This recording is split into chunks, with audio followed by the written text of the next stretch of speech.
आज कर्णाली प्रदेशका एकजना सांसदलाई कोरोना पोजिटिभ देखिएको छ। प्रदेश सभामा प्रतिनिधित्व गर्ने एकजना सांसदलाई कोरोना पोजिटिभ देखिएको हो। सोमबार गरिएको पीसीआर परीक्षणमा उनमा कोरोना पोजिटिभ देखिएको हो। कोरोना पोजिटिभ सांसदलाई आइसोलेसनमा राखिएको छ। उनको अवस्था सामान्य रहेको सामाजिक विकास मन्त्रालयले जनाएको छ। एकजनामा कोरोना पुष्टि भएपछि सम्पर्कमा रहेका सांसद तथा अरू व्यक्तिहरूको ट्रेसिङ भइरहेको सभामुख राजबहादुर शाहीले बताए। उनले भने कोरोना भएका सदस्य आइसोलेसनमा बस्नुहुन्छ, अरूको ट्रेसिङ भइरहेको छ। हाल संसद बैठक अर्को सूचना नआउँदासम्मका लागि स्थगित गरिएको छ। संसदमा नै कोरोना पुष्टि भएपछि संसद बैठकबारे पनि सोच्नुपर्ने अवस्था आएको सभामुख शाहीले बताएका छन्। प्रधानमन्त्री केपी शर्मा ओलीले अयोध्याबारे दिएको अभिव्यक्तिबारे परराष्ट्र मन्त्रालयले स्पष्टीकरण दिएको छ। मन्त्रालयले सोमबार विज्ञप्ति जारी गर्दै प्रधानमन्त्रीको अभिव्यक्ति राजनीतिक विषयसँग नजोडिएको बताएको हो। प्रधानमन्त्रीको अभिव्यक्ति राजनीतिक विषयसँग जोडिएको छैन र कसैको भावनामा चोट पुर्याउने आशय थिएन, विज्ञप्तिमा भनिएको छ। ओलीले आइतबार भगवान राम भारतीय नभएको र असली अयोध्या वीरगञ्ज नजिकै ठोरीमा पर्ने अभिव्यक्ति दिनुभएको थियो। परराष्ट्रले भने प्रधानमन्त्रीले श्रीराम र उहाँसँग सम्बद्ध स्थानबारे धेरै किम्वदन्ती रहेको र नयाँ तथ्यहरू प्राप्त गर्न रामायणले प्रतिनिधित्व गर्ने गहन सांस्कृतिक भूगोलको थप अध्ययन अनुसन्धानको महत्त्वमाथि जोड मात्र दिएको बताएको छ। विज्ञप्तिमा प्रधानमन्त्रीको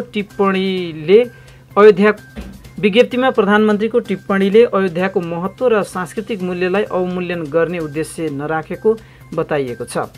साथै विवाह पञ्चमीमा प्रत्येक वर्ष भारतको अयोध्याबाट जनकपुरमा जन्ती आउने तथा 2018मा दुई देशका प्रधानमन्त्रीले रामायण सर्किटको उद्घाटन गरेको स्मरण गर्दै परराष्ट्र मन्त्रालयले भनेको छ, यी तथ्यहरूले दुई देश र जनताबीचको सांस्कृतिक समानतालाई सङ्केत गर्छन्।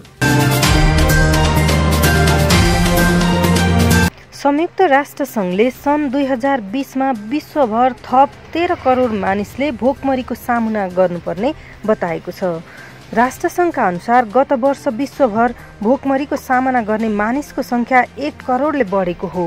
यस वर्ष भने यो सङ्ख्या उल्लेख्य वृद्धि हुन सक्ने देखिएको छ। राष्ट्रसङ्घका 5 एजेन्सीले तयार पारेको खाद्य सुरक्षा र पौष्टिकताबारे सोमबार सार्वजनिक गरेको वार्षिक प्रतिवेदनले यस्तो देखाएको हो। अहिले प्राप्त भएका आकलन अनुसार यस वर्ष थप 8 करोड 30 लाखदेखि 13 करोड 20 लाख मानिसहरूले कुपोषणको सामना गर्नुपर्ने प्रतिवेदनमा उल्लेख छ। राष्ट्रसङ्घका एजेन्सीहरूको आकलन अनुसार गत वर्ष विश्वभरका 69 करोड मानिसले भोकमरीको सामना गरेका थिए। यो सङ्ख्या विश्वको समग्र जनसङ्ख्याको करिब 9% हो। अघिल्लो वर्षको तुलनामा गत वर्ष भोकमरीको सामना गर्ने मानिसको सङ्ख्या 1 करोडले बढेको हो। सन् 2014 यता विश्वभर भोकमरीको सामना गर्ने मानिसको सङ्ख्या 6 करोडले बढिसकेको छ। प्रतिवेदन अनुसार सङ्ख्याको हिसाबमा अहिले एसियामा करिब 38 करोड 10 लाख मानिसले कुपोषणको सामना गरिरहेका छन् भने हिस्साको हिसाबमा भने अफ्रिका अगाडि छ। अफ्रिकाका 20% मानिसले कुपोषणको सामना गरिरहेका छन्। हिमालय एयरलाइन्सले बुधबारदेखि विदेशमा रहेका नेपालीको तेस्रो चरणको उद्धार उडान सुरु गर्ने भएको छ, जसअनुसार आबुधाबीबाट बुधबार 2वटा र साउन 3 गते एउटा उडान मार्फत समस्यामा परेका नेपाली स्वदेश फर्किने हिमालय एयरलाइन्सले जानकारी दिएको छ। यसको भाडा भने $365 तोकिएको छ। यस्तै जुलाई 16 र 20 तारिखमा साउदीको रियादबाट उडान हुनेछन्। रियादको भाडा $465 रहेको छ। यस्तै जुलाई 16 तारिखमै दमामबाट 2 र जुलाई 20मा दमामबाटै एउटा उडान हुनेछ। जुलाई 18 तारिखमा बहराइनबाट उद्धार उडान हुनेछ। बहराइनको भाडा $392 तोकिएको छ। यस्तै कतारमा जुलाई 17, 18 र 20 तारिखमा उडान हुने र भाडा दर $392 रहने बताइएको छ।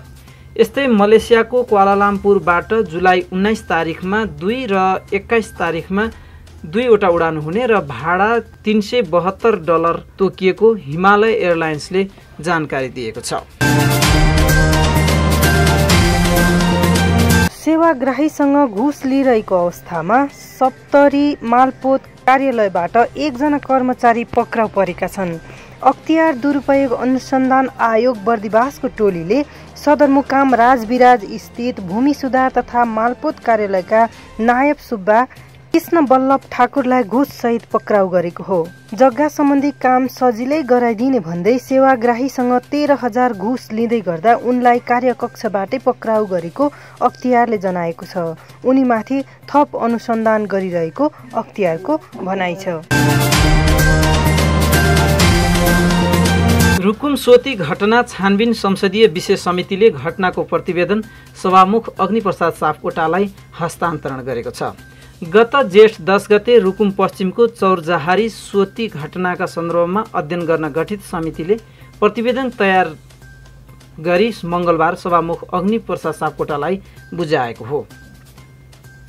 प्रतिवेदन बुझ्दै सभामुख सापकोटाले प्रतिवेदन अध्ययन गरी छिट्टै कार्यान्वयनमा लैजाने प्रतिबद्धता व्यक्त गर्नुभएको छ। दूरगामी महत्त्वको घटना भएकोले छिट्टै अध्ययन गरी कार्यान्वयनमा लैजाने कुराको हेक्का आफूले राखेको उहाँले बताउनु भएको छ। प्रतिनिधि सभा बैठकबाट जेठ 26 गते समिति गठन भएको थियो। समितिले जेठ 31 गतेबाट काम सुरु गरेको थियो।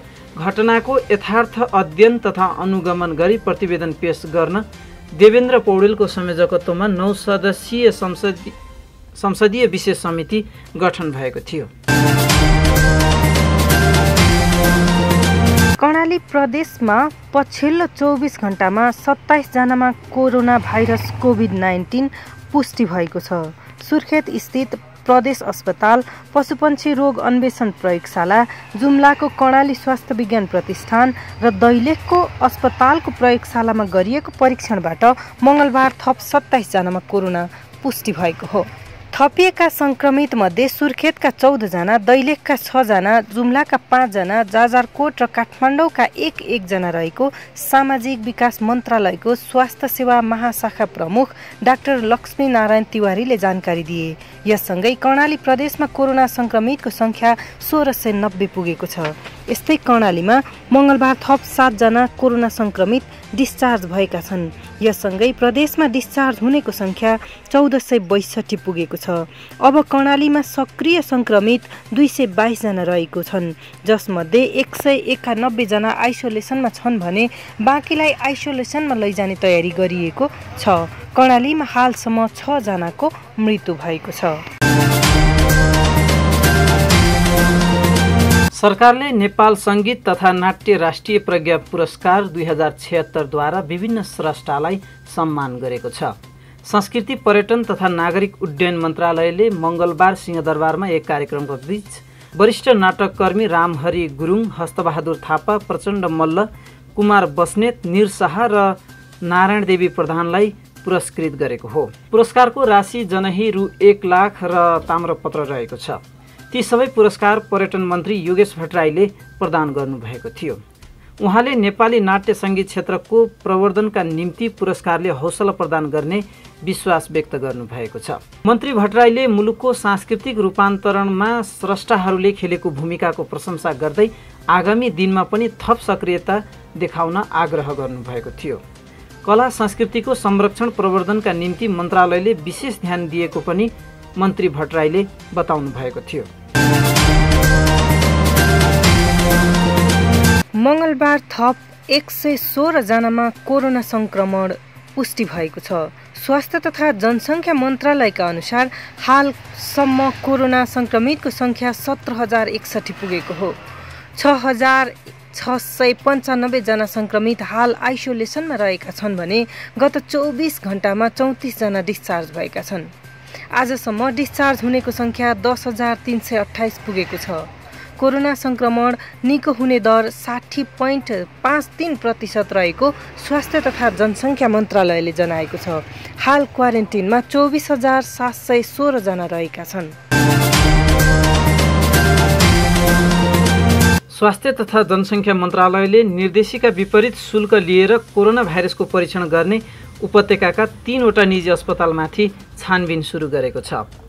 उपत्यकाका ग्रान्डी ह्याम्स र नेपाल मेडिकल कलेजले बिरामीहरूको आफूखुसी कोरोना परीक्षण गरेर शुल्क लिने गरेको गुनासो बाहिर आएपछि मन्त्रालयले गुणस्तर मापन तथा अनुगमन महाशाखालाई छानबिन अगाडि बढाउन निर्देशन दिएको थियो। छानबिनका लागि महाशाखाले वरिष्ठ औषधि व्यवस्थापक डाक्टर पानबहादुर छेत्रीको संयोजकत्वमा 3 सदस्यीय छानबिन समिति गठन गरेको छ। गुनासो आएपछि छानबिन समिति मार्फत 3वटै निजी अस्पताललाई सोधपुछ गरेको र अब 2 दिनमै मन्त्रालयलाई प्रतिवेदन बुझाउने संयोजक छेत्रीले बताउनु भएको छ। ग्रान्डी अस्पतालका मेडिकल डाइरेक्टर डाक्टर चक्रराज पाण्डेले अस्पतालले परीक्षणको नाममा नाफा लिने काम नगरेको दाबी गर्नुभएको छ। हामीले व्यक्तिबाट 7,500 रुपियाँ लिन्छौँ, त्यसमा सरकारले तोकेको 5,500 रुपियाँ परीक्षण गर्ने टिचिङ अस्पताललाई बुझाउँछौँ। बाँकी शुल्क भनेको हाम्रो खर्च लाग्ने भिटिएम स्वास्थ्यकर्मी र स्वाब पुर्याउने व्यक्तिको लागि भएको उहाँले बताउनु भएको छ। मन्त्रालयले जारी गरेको नयाँ कोभिड-19 टेस्टिङ सम्बन्धी निर्देशिका अनुसार लक्षणविहीन व्यक्तिको कोरोना परीक्षण गर्न नपर्ने भनिएको छ। तर अहिले अस्पतालहरूमा आपतकालीन शल्यक्रिया गर्नुपर्ने र अन्य बिरामीको पनि परीक्षण भइरहेको छ। त्यस्ता व्यक्तिहरूबाट अस्पतालले परीक्षण गरे बापत शुल्क असुल्ने गरेको पाइएको हो। अहिले मन्त्रालयले 2वटा निजी अस्पताललाई मात्र शुल्क लिएर परीक्षण गर्ने अनुमति दिएको छ, जसमा सिनामङ्गल स्थित काठमाडौँ मेडिकल कलेज र स्टार अस्पताल रहेका छन्। मेलम्ची खानेपानी आयोजनाको पानी छोडेको सुरुङमा मङ्गलबार 2 जना बेपत्ता भएका छन्। सुरुङबाट पानी परीक्षण भइरहेको बेला 17 नम्बर गेटबाट 81 पानी बाहिर आएपछि त्यहाँको अवस्था बुझ्न गएका आयोजनाकै इन्जिनियर र चालक बेपत्ता भएका हुन्। सुरुङमा बेपत्ता 4 जना मध्ये 2 जनाको उद्धार गरिएको सिन्धुपाल्चोकका प्रमुख जिल्ला अधिकारी उमेश कुमार ढकालले बताएका छन्। 2 जनाको उद्धार गरेर हेलिकप्टरबाट काठमाडौँ पठाए पनि 2 जना भने हराइरहेका छन्। इन्जिनियर सतीश गोइत र चालक राधाकृष्ण थापा मगर बेपत्ता छन्। परीक्षणका क्रममा एउटा गेटबाट पानी बाहिर निस्केपछि उनीहरू अवस्था बुझ्न गएका थिए। इन्जिनियर शेखर खनाल र साइड असिस्टेन्ट प्रेम तामाङलाई उद्धार गरिएको प्रहरीले जनाएको छ। घटना हेलम्बु गाउँपालिका वडा नम्बर 1 स्थित आयोजनाकै सुरुङमा भएको हो। Welcome to Rising Star School, managed by a team of professionals.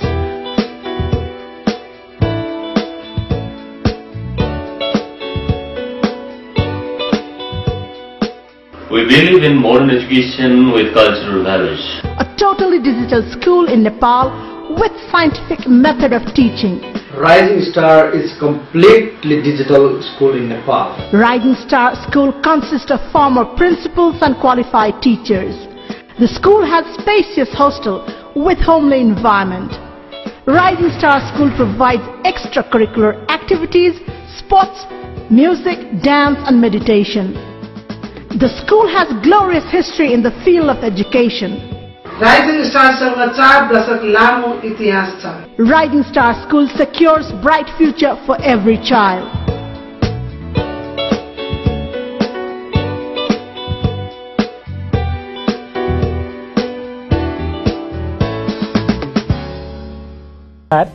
Nepal सरकार स्वास्थ्य तथा जनसङ्ख्या मन्त्रालयको कोभिड-19 सम्बन्धी नियमित प्रेस ब्रिफिङमा स्वागत छ। म प्राध्यापक डाक्टर जागेश्वर गौतम। हामी हरेक दिन जस्तै आज पनि नेपालमा कोभिड-19 को राष्ट्रिय अद्यावधिक विवरणका साथ उपस्थित भएका छौँ। हामीलाई साङ्केतिक भाषामा सागर सुवेदीले साथ दिइरहनु भएको छ। हाल विश्व नै कोभिड-19 को महामारीको चपेटामा परेको सन्दर्भमा नेपाल पनि यसबाट अछुतो रहन सकेको छैन।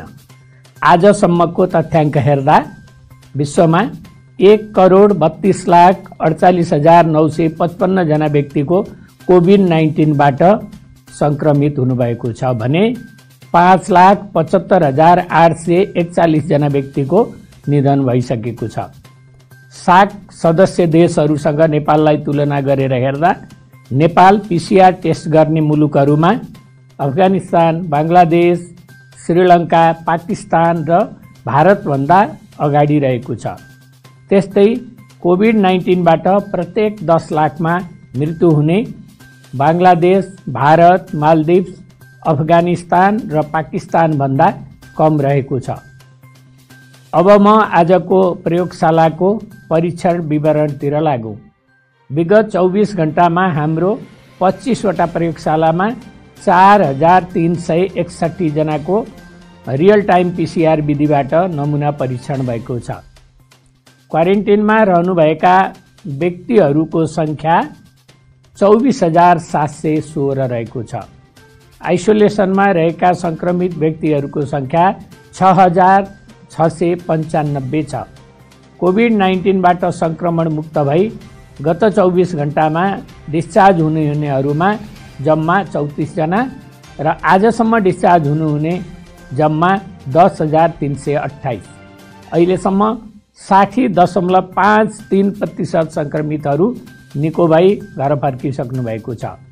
उहाँहरूको उपचार तथा हेरचाहमा अहोरात्र खटिनुभएका चिकित्सक, नर्स, स्वास्थ्यकर्मीहरू तथा अन्य सहभागी शुभेच्छुकहरूलाई हार्दिक धन्यवाद दिन चाहन्छु। अब म विस्तृत विवरण प्रस्तुत गर्दछु। र पीसीआर टेस्ट प्रति 10 लाखमा अफगानिस्तानमा 2085, बङ्गलादेशमा 5803, श्रीलङ्कामा 5866, पाकिस्तानमा 7267, भारतमा 8760 र नेपालमा 9987 छ भने मृत्यु प्रति 10 लाखमा अफगानिस्तानमा 27, बङ्गलादेशमा 15, श्रीलङ्कामा 0.5, पाकिस्तानमा 24, भारतमा 17 र नेपालमा 1.3 रहेको छ।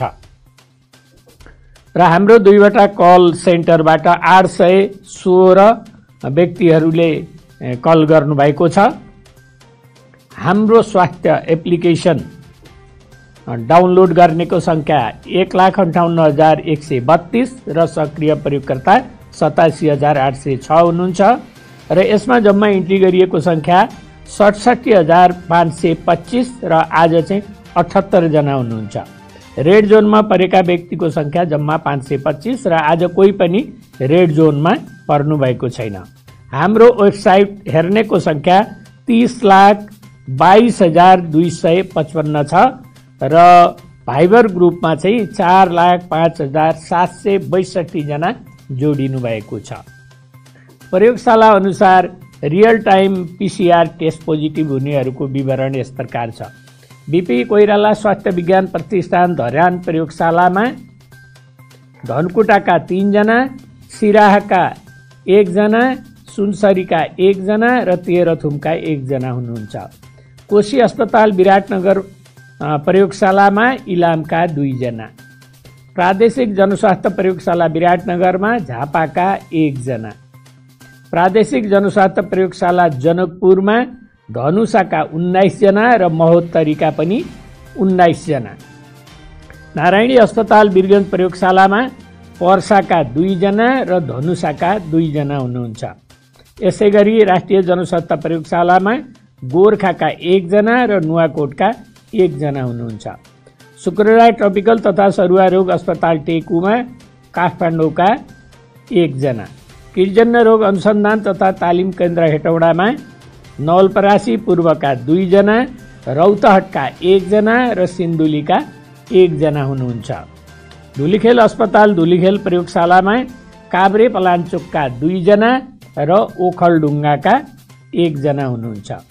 त्रिभुवन विश्वविद्यालय शिक्षण अस्पताल महाराजगञ्ज प्रयोगशालामा गोर्खाका 1 जना, कैलालीका 1 जना, काठमाडौँका 1 जना, पाल्पाका 1 जना, सिन्धुपाल्चोकका 1 जना र सुर्खेतका पनि 1 जना हुनुहुन्छ। प्रादेशिक जनस्वास्थ्य प्रयोगशाला रूपन्देहीमा प्युठानका 3 जना, भेरी अस्पताल नेपालगञ्ज प्रयोगशालामा बाँकेका 1 जना, रोल्पाका 3 जना, बर्दियाका 1 जना र दाङका 5 जना हुनुहुन्छ। लुम्बिनी प्रादेशिक अस्पताल बुटवलमा अर्घाखाँचीका 3 जना र पाल्पाका 4 जना हुनुहुन्छ। आरटीपीसीआर दैलेख प्रयोगशालामा दैलेखका 6 जना। कर्णाली स्वास्थ्य विज्ञान प्रतिष्ठान जुम्लामा अछामका 12 जना र जुम्लाका 4 जना हुनुहुन्छ।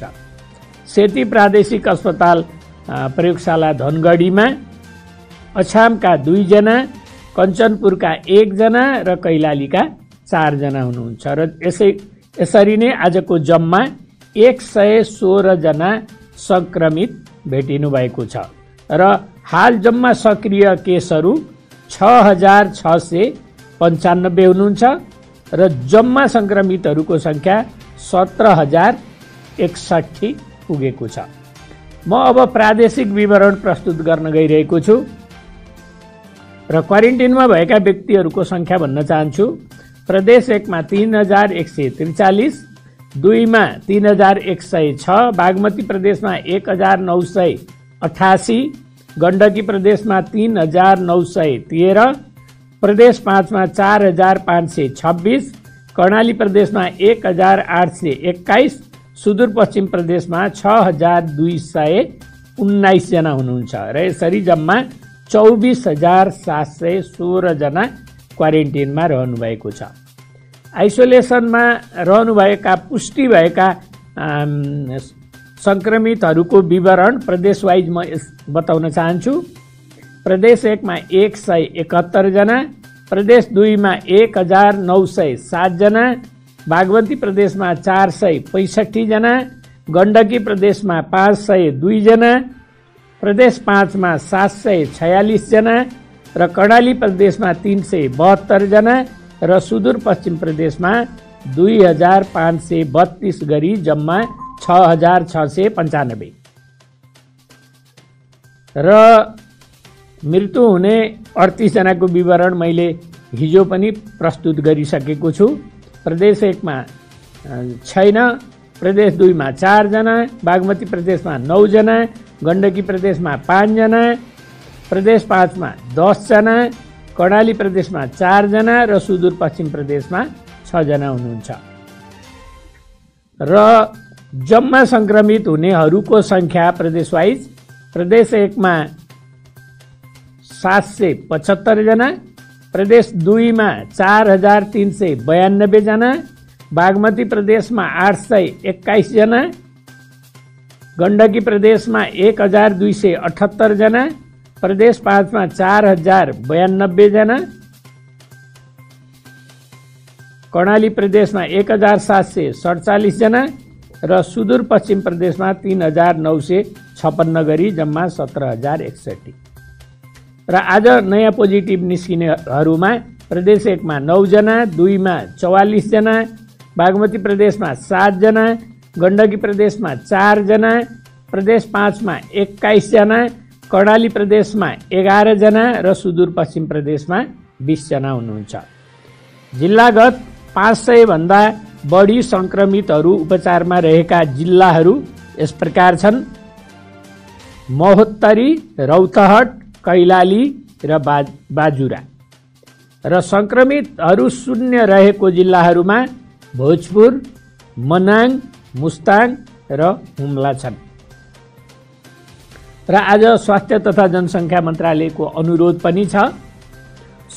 सर्वसाधारणहरूको जनजीवनमा सहजता होस् भन्ने उद्देश्यले प्रतिकूल अवस्थाका बावजुद नेपाल सरकारले सार्वजनिक यातायात चलाउन दिने निर्णय गरेको छ।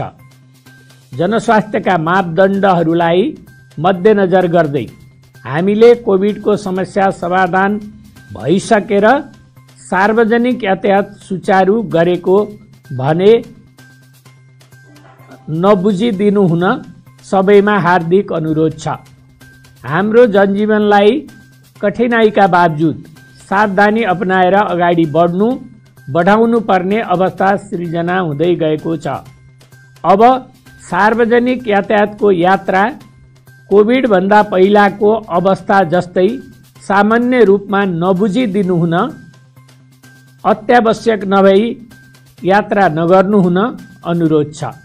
यात्रा गर्नै पर्ने अवस्था सृजना भएमा हरेक यात्रु वा व्यक्तिले कोभिड संक्रमण गराउन सक्ने हुन्छ भन्ने हेक्का राख्न र एक अर्का बीचमा कम्तीमा तोकिएको भौतिक दूरी कायम गर्न, मास्कको अनिवार्य रूपमा प्रयोग गर्न, हातको सरसफाइमा ध्यान दिनुहुन अनुरोध छ। आफूलाई कोभिड संक्रमण भएको वा संक्रमणको शंका लागेको वा त्यससँगै मिल्दो जुल्दो लक्षण भएको अवस्थामा सार्वजनिक यातायात प्रयोग नगरिदिनु हुन स्वास्थ्य तथा जनसङ्ख्या मन्त्रालय सबैमा अनुरोध गर्दछ। र आज अर्को पनि एउटा जानकारी दिन गइरहेको छु म। नेपाल स्वास्थ्य अनुसन्धान परिषदले कोभिड-19 उपचारको लागि तोकिएको अस्पतालको संयुक्त संलग्नतामा कोभिड-19 का बिरामीहरूलाई कन्भालेसेन्ट प्लाज्मा दिई उपचार गर्न रक्तदाताहरूको आवश्यकता परेको हुनाले कोभिड-19 लागेर निको भइसक्नुभएका इच्छुक महानुभावहरूले नेपाल स्वास्थ्य अनुसन्धान परिषदमा सम्पर्क राख्नुहुन अनुरोध छ।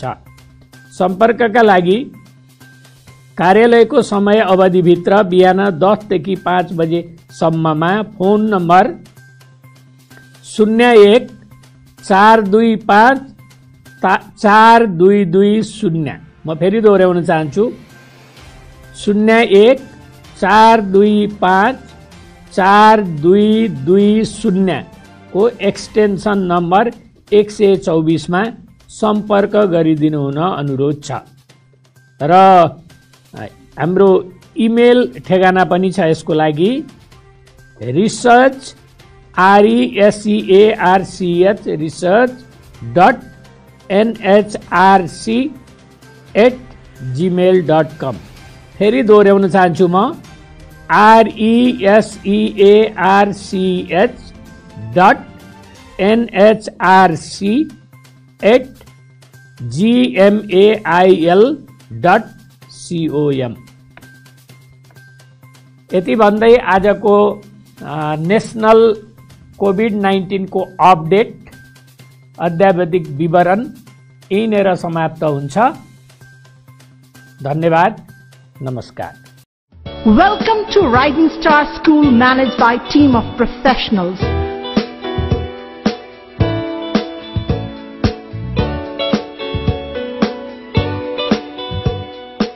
We believe in modern education with cultural values. A totally digital school in Nepal with scientific method of teaching. Rising Star is completely digital school in Nepal. Rising Star School consists of former principals and qualified teachers. The school has spacious hostel with homely environment. Rising Star School provides extracurricular activities, sports, music, dance and meditation. The school has glorious history in the field of education. Rising Star सँग 4 दशक लामो इतिहास छ।